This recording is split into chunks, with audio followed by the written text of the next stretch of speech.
Beda dengan kecemasan yang mungkin tidak normal ya.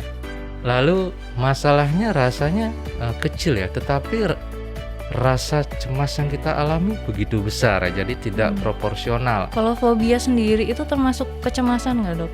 Iya, fobia itu sendiri juga termasuk dalam rank dari gangguan kecemasan ya. Ketika kecemasan ini sudah makin berat, bisa juga nanti ditandai oleh adanya kesulitan untuk memulai tidur dan mengganggu aktivitas-aktivitas yang mesti kita lakukan. Untuk melakukan hal ini ya kita ada latihannya bisa dengan alat ya, yang namanya alat neurobiofeedback ya. Kebetulan di klinik SMC itu ada ya. Ada ya? Kita sering sebut yang namanya brain gym ya. Brain gym. Latihan gelombang otak ya. Halo sahabat SMC semua, selamat datang di Ngobrol Sehat Klinik SMC. Acara ini live dari studio Diskoria 88. Bertemu lagi dengan saya Laksmi, dan saya nggak sendirian loh kali ini. Saya ditemani oleh Dr. Yudi dari klinik SMC. Hai Laksmi. Halo dokter. Nah, saya mau cerita sedikit nih tentang klinik Sudirman Medical Center atau klinik SMC. Jadi klinik ini adalah klinik kesehatan modern, lengkap, fleksibel, dan komunikatif. Dokternya juga beraneka ragam loh. Ada dari dokter gigi, dokter anak, dokter saraf, dokter umum, Opjin, spesialis jiwa, kulit, penyakit dalam, dan dokter mata. Alamat klinik SMC ada di Jalan PB Sudirman nomor 1A dan Pasar Barat. Nah dokter, kita sebelum mulai bisa nih dok perkenalan diri sedikit. Iya, halo sahabat SMC dimanapun berada ya. Saya Dr. Igede Yudi Kurniawan ya. Saya psikiater ya, dokter ahli kedokteran jiwa ya. Saya berpraktek di klinik SMC pada hari Selasa, Kamis, dan Sabtu ya, sore hari. Lalu hari lainnya dengan by appointment khusus atau dengan video call ya. Oh gitu, jadi bisa video call juga ya dok ya kita sekarang? ada telekonsultasi juga dengan video call. Karena COVID ini atau dari dulu udah begitu dok? Iya, dari COVID ini kita mulaikan. Kepikirannya sudah dari sebelumnya, tetapi dengan adanya COVID ini mendorong kita untuk lebih mensegerakan itu. Gitu, iya sih emang bagus. Jadi bisa menjangkau masyarakat semua yang misalnya nggak bisa datang, jadinya bisa lewat handphone, video call dan lain-lain ya. Iya benar sih. Nah sekarang sahabat SMC, kita mau bahas tentang topik apa itu gangguan cemas. Nah sebelum kita masuk ke topik utamanya, kita harus tahu dulu dong cemas itu apa, ya nggak sih dok? Cemas itu sebenarnya apa sih dok? Apakah kalau misalnya kita mau ujian deg-degan itu udah termasuk cemas, atau cemas itu harus yang sampai keringat dingin, grogi banget sampai nggak bisa melakukan apa-apa? Iya. Ya jadi rasanya tidak ada orang yang tidak pernah mengalami cemas ya. Kayaknya hampir setiap orang pernah mengalami cemas. Seperti yang Laksmi sampaikan tadi ya. Nah, kadang sebelum ujian itu ada rasa deg-degan. Nah, cemas itu adalah suatu respon alami dari tubuh ya. Ketika tubuh mengalami suatu ancaman, suatu masalah, maka ada sistem di otak yang mengaktifkan otak itu untuk segera agar waspada untuk menghadapi ancaman atau berespon untuk menghadapi ancaman itu. Nah, itulah yang terjadi ya. Ya, jadi kecemasan itu ada yang normal, ada yang tidak normal ya. Nah, yang normal itu biasanya kecemasan itu ada suatu pemicunya yang jelas. Ada suatu masalah atau ada suatu ancaman yang dihadapi. Dan ketika masalah atau ancaman yang dihadapinya itu hilang, biasanya kecemasan itu ikut juga hilang juga. Dan biasanya responnya itu intensitas kecemasan dan ancaman yang terjadi itu proporsional atau sesuai. Nah, beda dengan kecemasan yang mungkin tidak normal ya. Jadi kapan saja bisa timbul rasa cemas itu. Ketika ada masalah kita merasakan cemas, dan ketika masalahnya itu telah berlalu, kecemasan itu ternyata tidak ikut berlalu. Masih tetap dirasakan. Lalu masalahnya rasanya kecil ya, tetapi rasa cemas yang kita alami begitu besar ya. Jadi tidak proporsional antara ancaman dan respon yang terjadi ya. Nah itu bisa jadi itu merupakan cemas yang tidak normal ya Laksmi. Kalau fobia sendiri itu termasuk kecemasan nggak, Dok? Iya, fobia itu sendiri juga termasuk dalam ring dari gangguan kecemasan ya. Nah, kalau kita bicara tentang gangguan kecemasan, ya jadi kita mesti lihat dulu kecemasan itu gejalanya apa aja kan gitu ya. Nah, ada biasanya digolongkan menjadi 2 bagian besar gejala, yaitu gejala fisik dan gejala psikis. Gejala psikis itu ya terkait dengan suasana hati kita, ya rasa cemas itu sendiri, lalu rasa was-was, rasa khawatir, nah itu yang terjadi ya. Lalu ada gejala-gejala fisik yang juga menyertai ya, seperti misalnya berdebar, atau misalnya terasa nafas terasa berat atau sensasi seperti tercekik, keluhan-keluhan perut yang tidak nyaman ya, lambung terasa kembung gitu misalnya ya. Lalu ada juga nyeri-nyeri di beberapa anggota tubuh, termasuk juga kadang kepala terasa berat. Lalu mungkin juga ada sensasi-sensasi seperti kesemutan, nah itu bisa. Ditambah lagi dengan adanya kegelisahan, jadi nggak bisa diam tuh biasanya kalau kita cemas, selain mondar-mandir, bisa juga gerak-gerak nggak jelas gitu ya. Nah, itu juga menyertai gejala kecemasan. Bahkan ketika kecemasan ini sudah makin berat, bisa juga nanti ditandai oleh adanya kesulitan untuk memulai tidur dan mengganggu aktivitas-aktivitas yang mesti kita lakukan. Ada penghindaran untuk melakukan aktivitas-aktivitas karena takut akan terjadi kecemasannya itu. Nah, itu gejala-gejala kecemasan yang biasanya sering terjadi. Oke. Terus kalau cemas itu udah bisa dikatakan sebagai gangguan itu, tolak ukurnya gimana, Dok? Iya.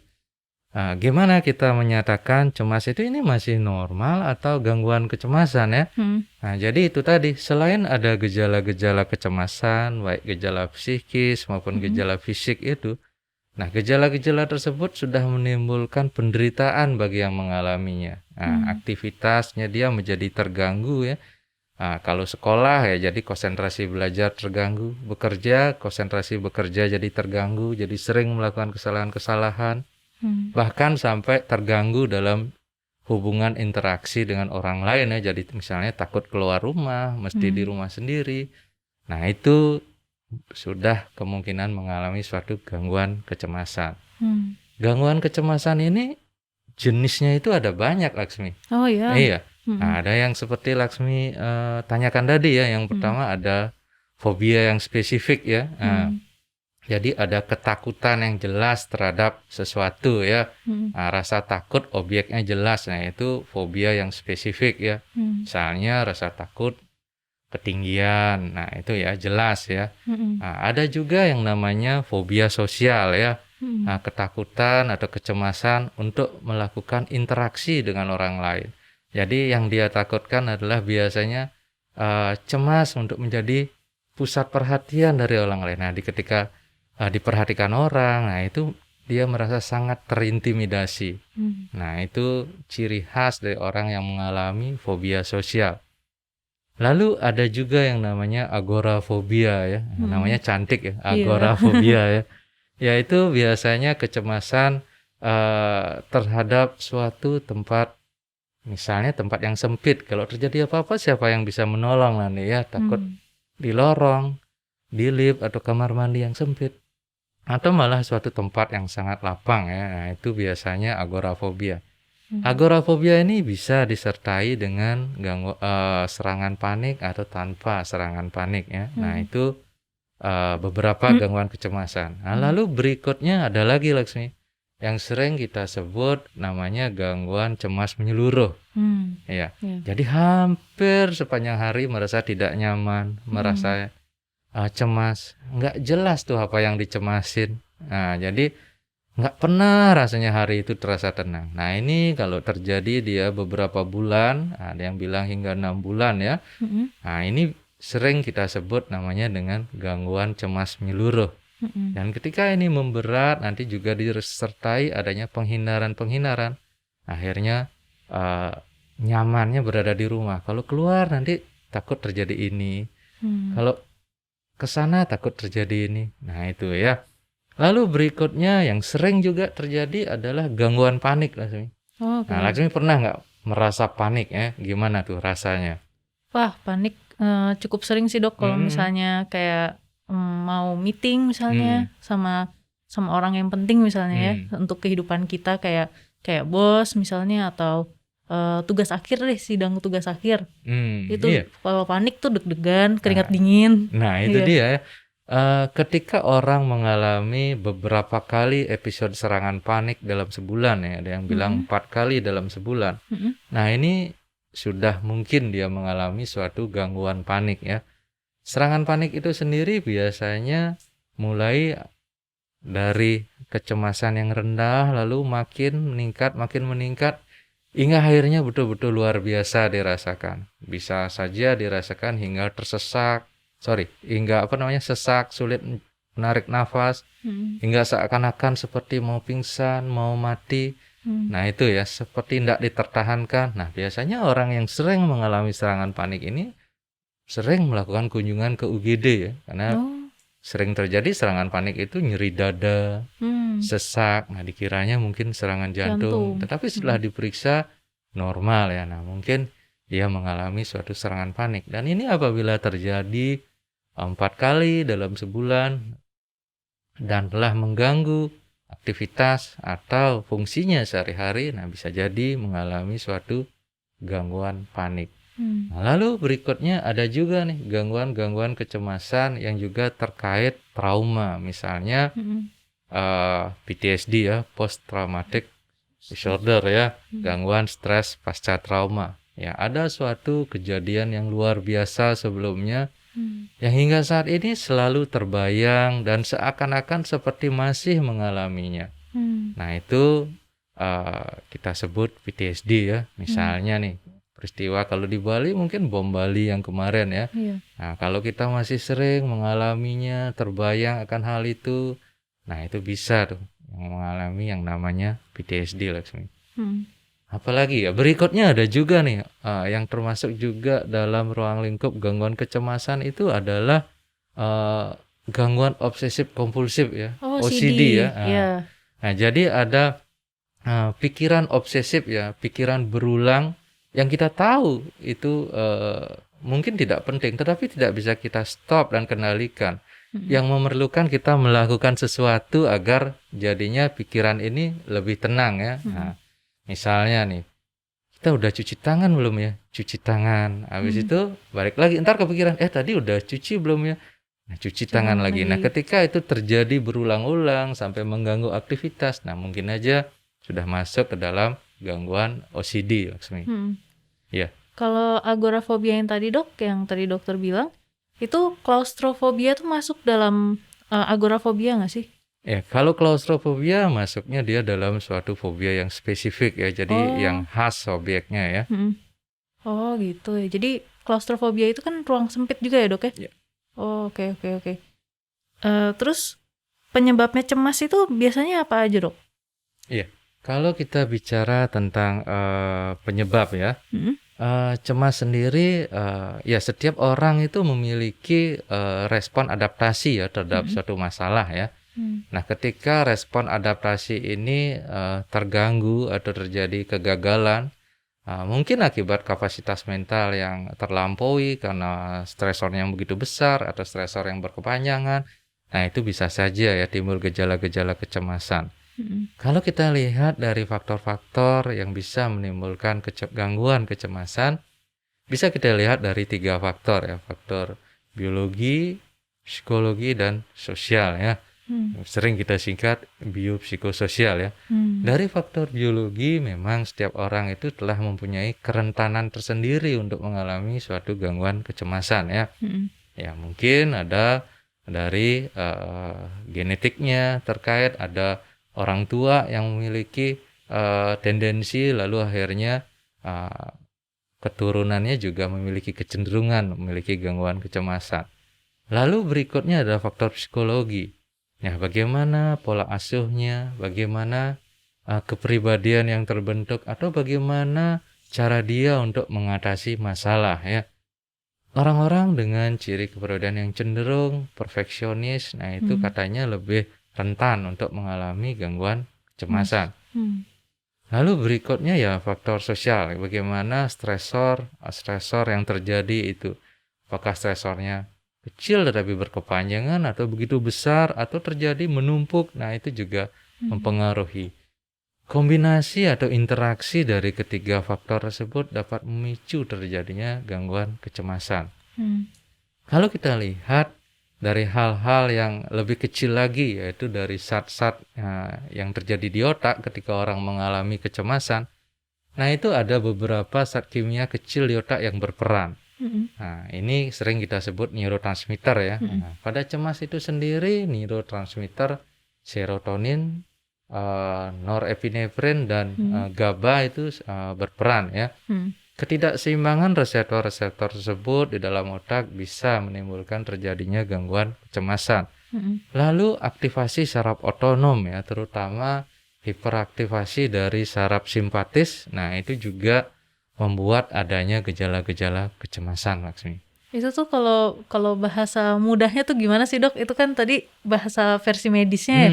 Kalau bahasa mudahnya tuh analoginya seperti apa sih? Reseptor itu kan penerima berarti ya? Iya. Tentang cairan kimia otak. Di otak itu ada banyak ya neurotransmitter ya. Nah, setiap neurotransmitter itu memiliki fungsinya masing-masing ya. Nah, ketika cemas, biasanya neurotransmitter serotonin dan norepinefrin itu cenderung dia akan jadi rendah ya. Nah, ini menimbulkan aktivasi saraf simpatis ya, saraf otonom terutama simpatis, sehingga ini yang merangsang kita untuk menjadi lebih waspada dan bersiap menghadapi sesuatu. Ya, jadi kewaspadaan kita meningkat. Nah, itu kalau terjadi berlebihan, nah inilah yang memicu terjadinya gangguan kecemasan, Laksmi. Jadi itu kayak respons yang fight or flight itu ya, Dok? Iya, benar banget. Respons salah satu mekanisme dari respon stres itu tadi ya.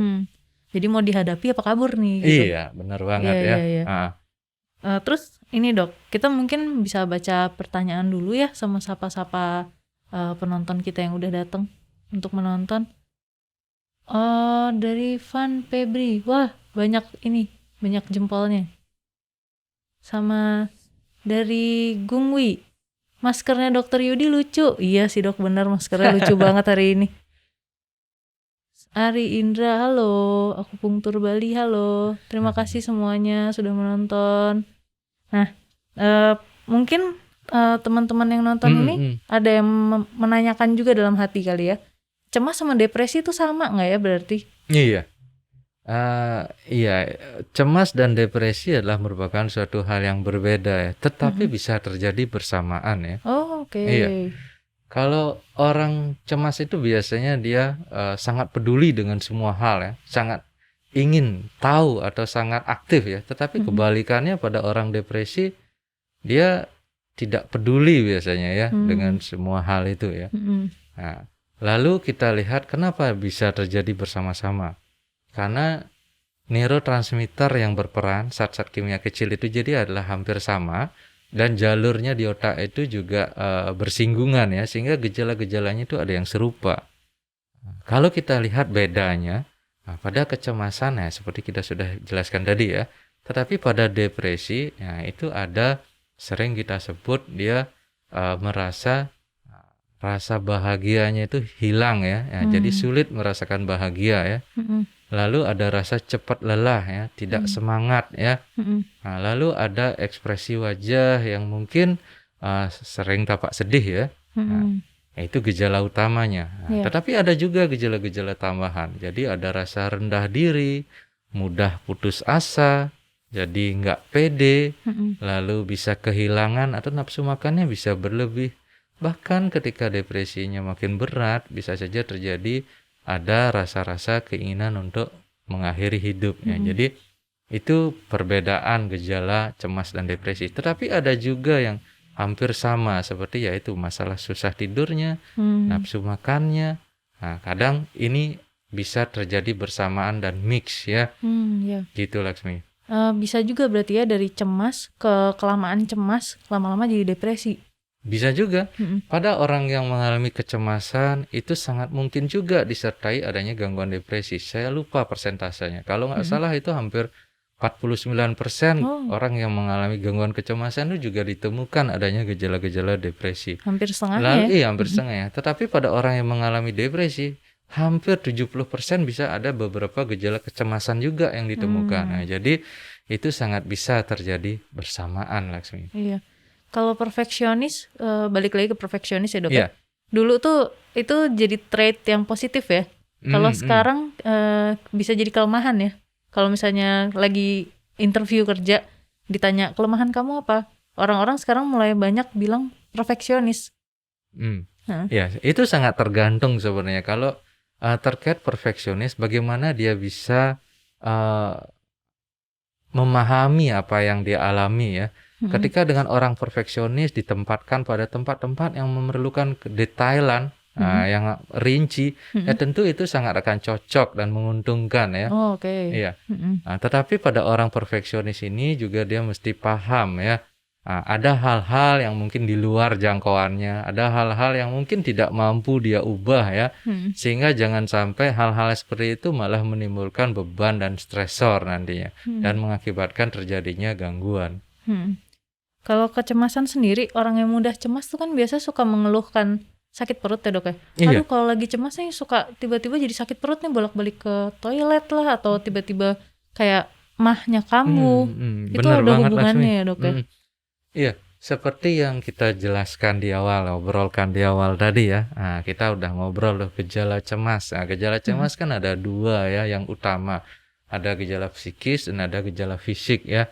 Nah, pada gejala fisik ini salah satunya organ yang sering terkena ya adalah saluran cerna ya, lambung ya. Nah, tidak jarang sendiri kita mendapatkan kecemasan pada pasien-pasien yang berulang mengalami gangguan lambung.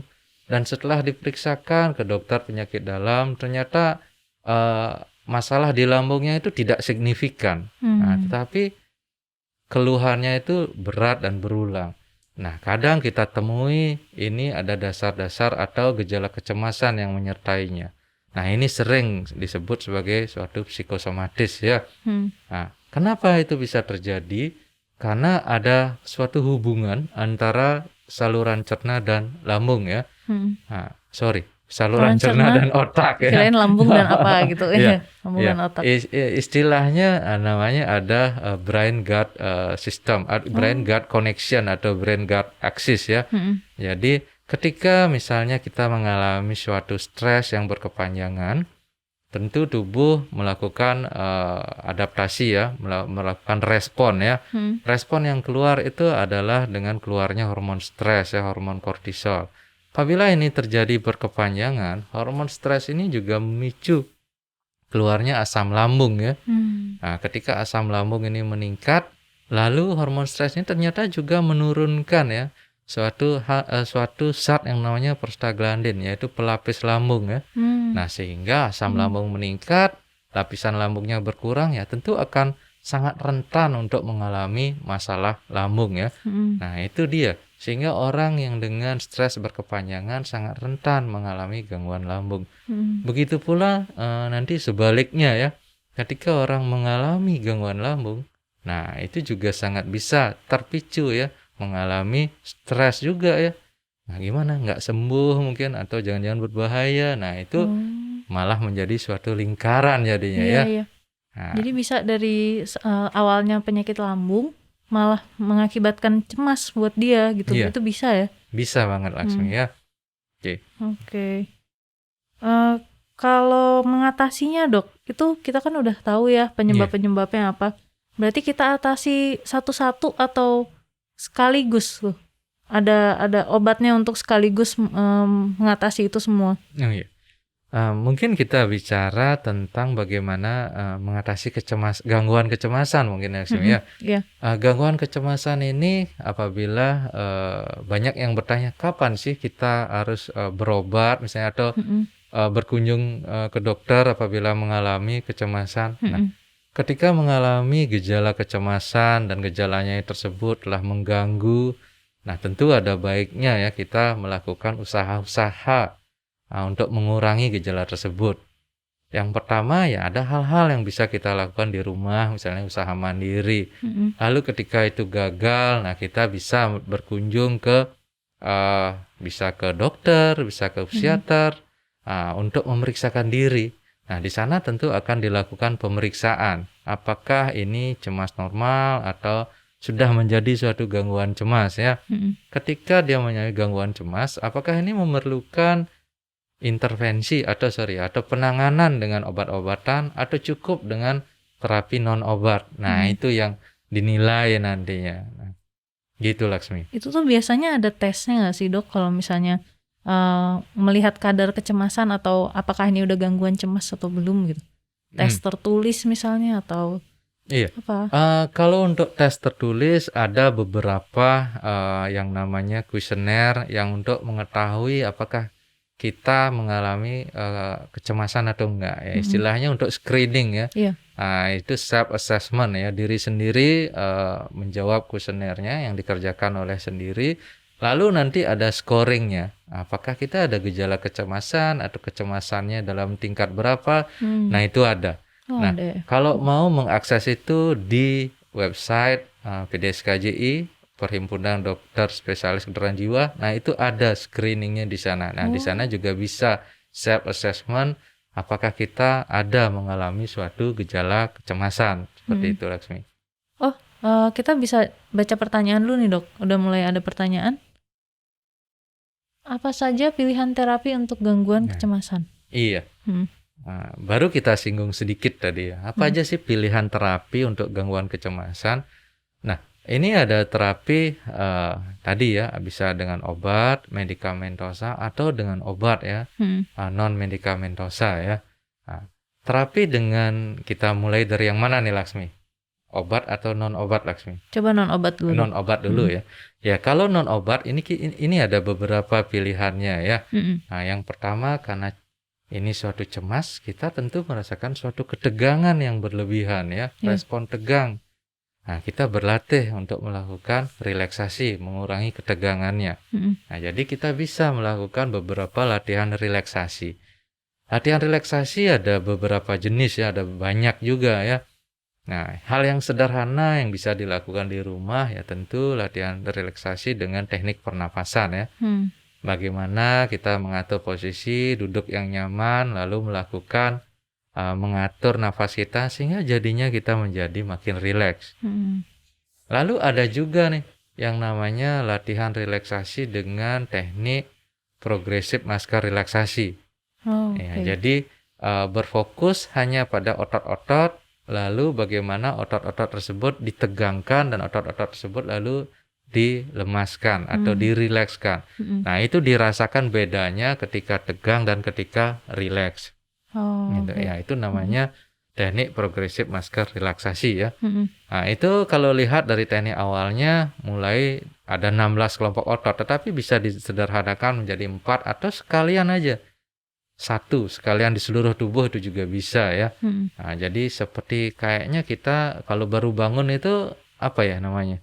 Nah, meregangkan itu juga, kayak meregangkan otot gitu. Iya, itu ditahan, dikuatkan, diregangkan selama kurang lebih 6-8 detik. Lalu dilemaskan kurang lebih 40 detik. Nah, itu ketika lemas dirasakan bedanya ketika badan tegang diregangkan tadi sama ketika waktu dilemaskan. Nah, itu bisa berulang dilakukan ya sampai 2-4 kali mungkin. Nah, itu cukup ya. Nah, itu latihan relaksasi. Tetapi ada juga kita melakukan relaksasi yang lebih terukur, Laksmi. Terukur artinya yang bisa dinilai. Kita kalau kita mengalami suatu kecemasan, biasanya gelombang otak itu biasanya gelombang otak tinggi yang dominan, gelombang otak yang cepat yang dominan.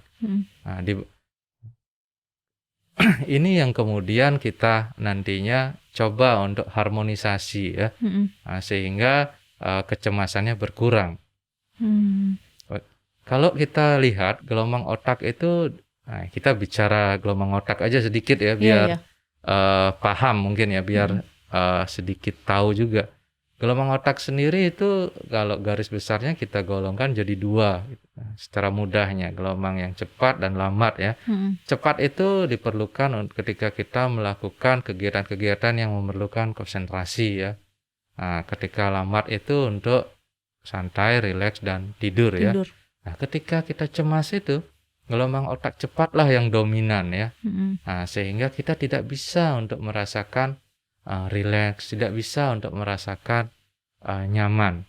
Nah, ini yang perlu diharmonisasi, dilatih agar gelombang otaknya menjadi lebih harmonis antara gelombang otak yang cepat dan gelombang otak yang lambat.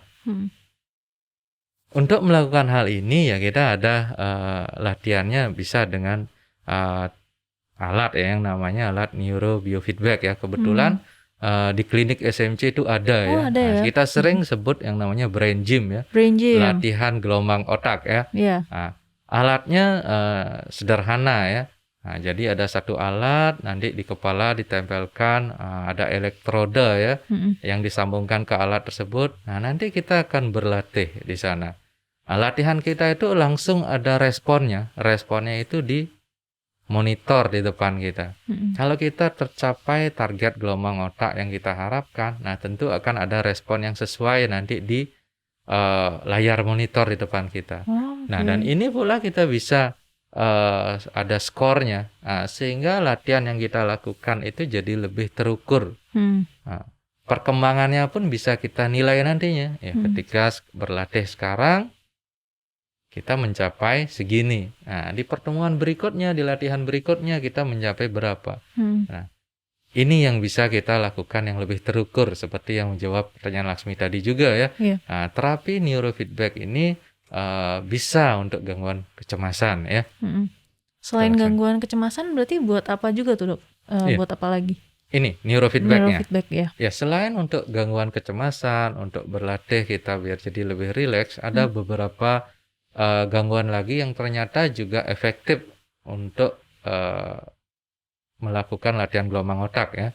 Nah, kita bisa juga lakukan pada depresi juga bisa ya. Depresi bisa terutama depresi yang terkait dengan gejala dominan itu adalah penurunan konsentrasi. Ya. Mungkin banyak orang mengira orang mengalami depresi itu ya sedih kan gitu ya. Nah, depresi itu nggak selalu ya harus sedih dan berdiam diri, mengurung diri. Tetapi pada depresi yang ringan, sedang, itu bisa gejala pertama yang kita dapatkan itu adalah tidak fokus, tidak konsen, sehingga sering melakukan kesalahan. Nah, ini namanya ada gejala kognitif dari gangguan depresi. Nah, untuk menangani hal ini juga bisa dilakukan dengan latihan gelombang otak itu tadi ya, dengan terapi neurofeedback. Lalu berikutnya pada anak-anak. Nah, pada anak-anak yang mengalami gangguan pemusatan perhatian ya, nah, itu juga bisa latihan agar lebih fokus dengan terapi gelombang otak. Beberapa masalah kecanduan ya, kecanduan gadget, kecanduan internet juga ternyata bisa juga diatasi dengan latihan brain gym ya. Nah, itu juga bisa dari beberapa literatur itu disebutkan bisa. Meski tidak merupakan terapi utama, tetapi sebagai terapi tambahan, nah dia sangat membantu juga. Seperti itu, Laksmi. Iya. Kalau misalnya dari segi obat, Dok, itu ada ya untuk anti cemas? Iya. Untuk gangguan kecemasan itu sendiri ya tentu karena tadi kita udah bicara ya secara biologi ada hal-hal kecil, zat-zat kecil yang berperan. Ya tentu obat-obat yang kita untuk mengurangi kecemasan itu berperan pada zat-zat tersebut ya. Nah, jadi tadi kita bilang ada serotonin, norepinefrin, GABA ya.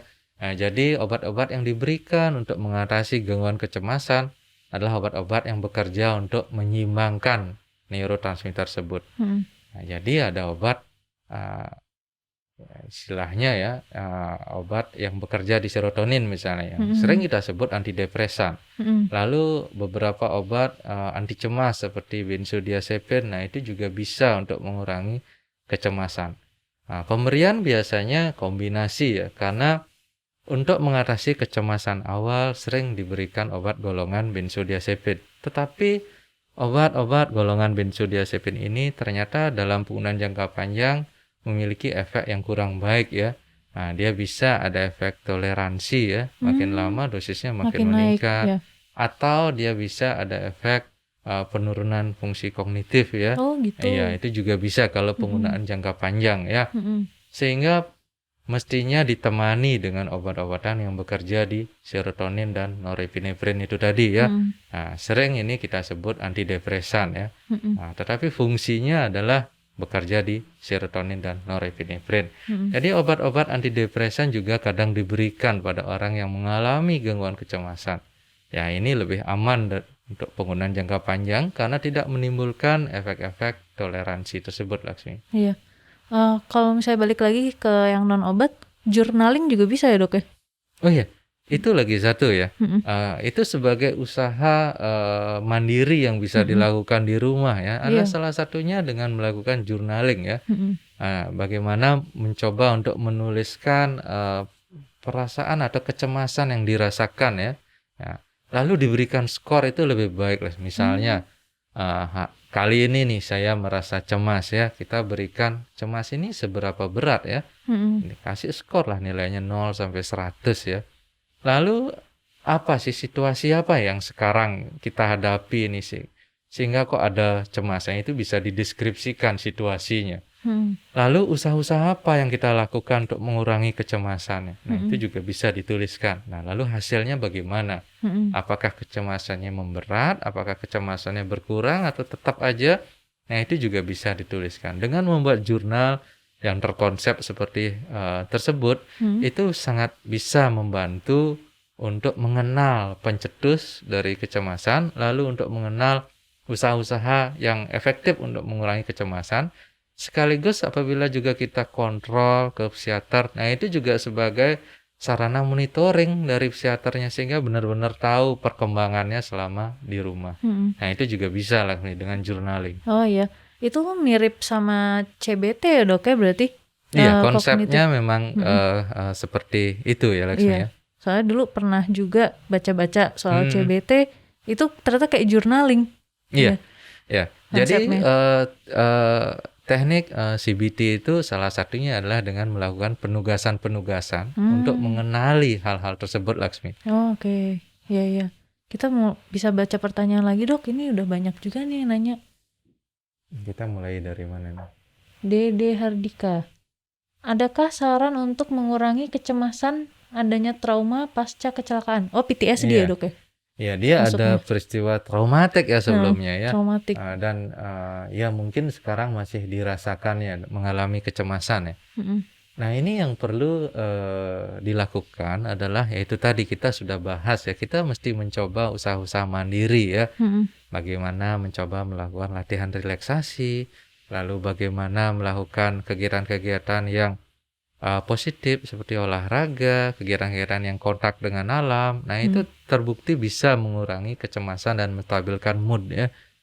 Nah, itu bisa dilakukan. Tapi perlu diingat ya, ketika usaha-usaha mandiri itu gagal, nggak usah sungkan dan ragu mungkin untuk konsultasi ke profesional kesehatan jiwa ya, Laksmi ya. Iya.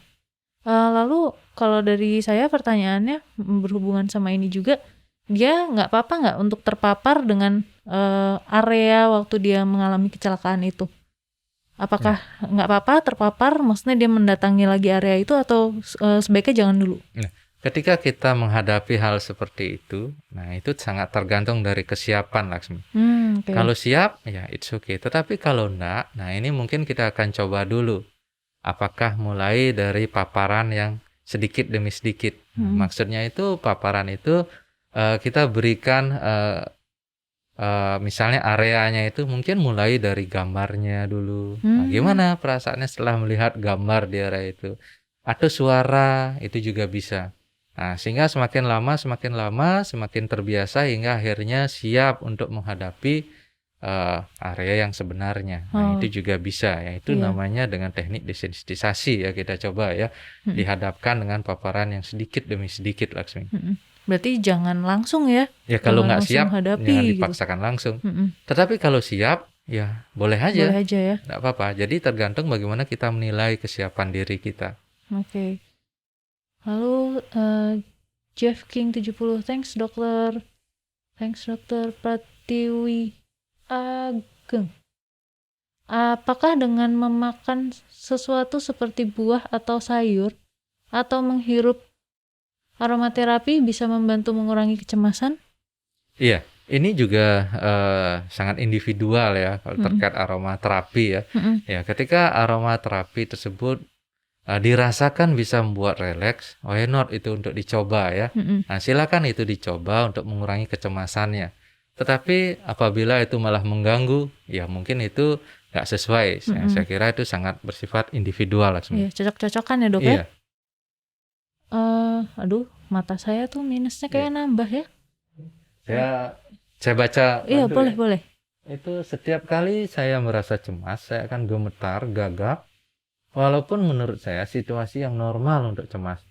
Apakah respon tubuh yang gemetar dan gagap itu termasuk normal? Nah, ini kita lihat lagi ya. Ya, jadi ternyata Mbak siapa yang namanya? Iya, Mbak. I'm barely functioning. Iya, itu mengalami gejala kecemasan ya, karena kita lihat ada gemetar, ada gagap. Ya, itu adalah gejala fisik dari kecemasan. Nah, apakah itu normal? Itu sekarang kita lihat konteksnya. Ketika itu terjadi berlebihan dan ketika paparan itu sudah tidak ada tetapi masih merasakan keluhan itu, ya mungkin itu tidak normal. Tetapi ketika paparan itu ada, keluhan itu ada dan intensitasnya sesuai, proporsional, nah mungkin itu masih normal. Sahabat SMC kalau masih mau ada pertanyaan lagi boleh loh dilayangkan ke sini langsung lewat komentarnya. Nanti sama-sama kita jawab ya dok ya. Iya Lexi. Terus kalau ini dok, kalau misalnya belum ada pertanyaan lagi, saya pengen nanya, ada pesan nggak dok untuk sahabat SMC seputar ini rasa kecemasan itu sama gangguan kecemasan? Iya. Kecemasan itu ya saya baru baca tadi sebenarnya Iya. Tadi pagi saya baca ya di halaman Instagram PDSKJI ya. Ternyata kecemasan itu bisa diidentikan dengan hujan ya. Oh, hujan. Iya. Ketika hujan itu turun, nah hujan itu bisa ya memberikan kehidupan ya. Pohon-pohon jadi yang layu jadi segar, benih-benih jadi tumbuh. Pohon jadi tambah besar dan berbuah seperti itu ya. Begitu pula kecemasan yang kita hadapi itu memacu kita untuk menjadi pribadi yang lebih baik ya. Nah, misalnya mau ujian kita merasa cemas ya kita belajar. Lalu menghadapi interview kita cemas, kita mempersiapkan diri dengan baik. Nah, itu kecemasan yang positif yang bisa membuat kita menjadi pribadi yang lebih baik. Tetapi apabila hujan ini terjadi berkepanjangan dan berlebihan, tentu akan menimbulkan suatu bencana ya Laksmi ya. Bisa banjir, rumah terendam ya, kerusakan jadinya. Nah, begitu pula dengan kecemasan, ketika dia terjadi berkepanjangan, terjadi makin berat. Nah, ini tentu akan bisa mengganggu fungsi, mengganggu aktivitas kita dan menimbulkan gangguan pada orang yang mengalaminya, Laksmi. Iya. Kalau misalnya saya tadi ada pertanyaan lagi sih dalam kepala saya ya. Iya. Kalau misalnya ada sahabat SMC nih mengalami panic attack, itu yang harus dilakukan saat lagi panic attack itu apa dok? Ya, sangat sering ya belakangan juga sangat sering menerima keluhan panik ya. Nah, biasanya keluhan panik ini terjadinya tidak berkepanjangan. Rata-rata 15, ada yang bilang sampai 60 hingga 90 menit. Awalnya kecemasan ringan yang makin lama makin memberat ya hingga rasanya seperti akan mau pingsan, seperti akan mau mati, seperti itu ya, atau seperti mengalami serangan jantung. Nah, seperti itu yang dirasakan. Ketika sahabat SMC mengalami hal yang seperti ini, sangat penting untuk mengatakan atau menanamkan dalam pikiran bahwa hal yang saya alami ini adalah hal yang tidak berbahaya. Itu dulu pertama. Tidak akan menimbulkan kematian kan ya. Nah, itu yang perlu ditanamkan dalam pikiran. Lalu berikutnya cobalah juga untuk menanamkan bahwa ini terjadi sementara. Nah, anggaplah serangan panik itu datang dia seperti tamu yang berkunjung ya. Iya. Nah, dia berkunjung, datang ngobrol sebentar lalu pulang ya. Nah, begitu pula dengan serangan panik. Nah, dia akan datang, lalu terjadi dan akhirnya hilang dengan sendirinya. Nah, itu yang ditanamkan. Nah, dan lagi satu yang perlu ditanamkan, apabila serangan panik ini terjadi, ya itu serangan terjadi di tempat yang aman. Ya, pasti ada orang yang membantu dan menolong kita. Iya. Harapannya dengan menanamkan 3 hal itu pada diri kita bisa lebih rileks, kita lebih bisa untuk menghadapi atau mengelola serangan paniknya, Laksmi. Kalau ini kita masih ada waktu nih Dok, sekitar 10 menit. Oh iya, masih bisa baca pertanyaan ya. Dok, apakah ada kaitannya antara stres dengan kecemasan? Oh, kayak yang tadi udah dibahas ya sebenarnya. Yang seperti kita jelaskan pertama ya. Stres itu adalah suatu situasi yang membuat kita menjadi tertekan ya. Apabila itu tidak terkelola dengan baik ya, tentu itu menjadi yang namanya distress ya. Distress ini ya dapat menimbulkan, salah satunya bisa menimbulkan kecemasan ya. Bila daya adaptasi kita yang gagal untuk mengelola stres itu ya. Seperti itu ya. Iya. Benar nggak sih Dok? Waktu itu saya pernah baca ya. Kalau kita mengkhawatirkan masa lalu, itu kita jadi depresi. Dan kalau kita mengkhawatirkan masa depan, itu kita jadi cemas. Iya. Sangat benar itu Laksmi ya. Nah, kadang kita cemas itu kadang didasari juga oleh suatu pikiran overthinking ya. Oh, overthinking. Ya. Pikiran berulang tentang apa yang belum terjadi. Tidak hanya tentang apa yang belum terjadi. Kadang kita pikiran kita aktif untuk memikirkan semuanya. Dan jeleknya ya pikiran itu kok yang kita pikirkan yang negatifnya, yang kemungkinan buruknya yang terjadi, sehingga itu yang membuat adanya rasa kecemasan. Nah, overthinking yang tidak bisa terkelola dengan baik inilah yang biasanya akan memicu juga terjadinya gangguan kecemasan. Oh gitu. Nah, mumpung masih ada 9 menit nih, saya pengen curhat juga nih Dok, jadi ya dikit aja sih. Silakan Laksmi. Saya tuh juga ada gangguan panic attack ya. Nah, tapi panic attack saya tuh jadinya kejang. Itu wajar nggak sih Dok? Maksudnya apakah ada kemungkinan panic attack itu jadinya kejang gitu? Iya, jadi akan bisa saja Laksmi ya, sangat banyak artinya manifestasinya. Oh, oke. Iya. Paling sering ya seperti saya bilang, kita jelasin tadi ya, yang paling sering itu nyeri dada ya, kayak serangan jantung ya. Lalu seperti serangan asma, sesak, rasanya berat, susah bernafas. Nah, itu juga sering. Jadi sangat individual. Mungkin yang seperti yang Laksmi alami ya bisa juga mungkin seperti itu. Tetapi khasnya dari suatu serangan panik itu, dia terjadinya meningkat, akhirnya makin berat, dan nantinya hilang dengan sendirinya. Ya, seperti itu biasanya. Dan setelah diperiksakan, biasanya hasilnya masih dalam ring yang normal ya Laksmi ya. Iya, betul. Nah, khasnya seperti itu biasanya kalau dia serangan panik Laksmi. Oh gitu, jadi itu bisa masuk ke psikosomatis nggak Dok? Sangat bisa Laksmi. Bisa ya? Beberapa gangguan psikosomatis itu tentu sering didasari oleh gangguan kecemasan Laksmi. Jadi kejang itu mungkin bisa dimasukkan ke dalam psikosomatis itu ya? Sangat mungkin Laksmi ya. Iya. Oh, oke. Udah ya, mungkin udah nggak ada yang tanya lagi. Mungkin ada kesan-pesan terakhir Dok? Oh iya. Iya, gangguan kecemasan ini sangat sering dan sangat banyak yang mungkin terjadi. Setiap orang pernah mengalami cemas. Tetapi sadarilah ketika cemas itu menjadi abnormal atau tidak normal. Sadarilah ketika kecemasan yang tidak normal itu makin berat dan akhirnya mengganggu sendi-sendi kehidupan, memperburuk fungsi kita. Nah, jangan tunda untuk menjadi lebih berat ya. Iya. Nah, saya kira segera untuk memeriksakan diri, segera untuk konsultasi, baik dengan tatap muka langsung atau sekarang mungkin dengan telekonsultasi. Itu sepertinya akan paling tidak bisa memberikan bantuan atau pertolongan. Iya. Lalu sahabat SMC, jangan ragu untuk mencari pertolongan, karena mencari pertolongan itu bukan berarti kamu lemah ya, tapi justru memperlihatkan kalau kamu kuat dan siap untuk melanjutkan hidup, tapi butuh bantuan saat ini. Jadi nggak apa-apa banget minta pertolongannya Dok ya. Benar lah. Iya. Sahabat SMC sekalian, terima kasih banget nih udah nonton dari awal sampai akhir dan memberikan banyak pertanyaan.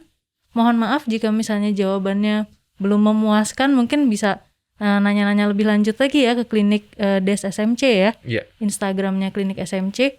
Makasih banget nih dokter udah datang dan menemani saya hari ini di sini. Sama-sama Laksmi. Dengan topiknya yang menarik banget. Semoga Laksmi sehat selalu ya, dan sahabat SMC dimanapun berada semua dalam keadaan sehat ya. Iya, semoga kita semua sehat dan semuanya berbahagia. Terima kasih sahabat SMC. Dadah.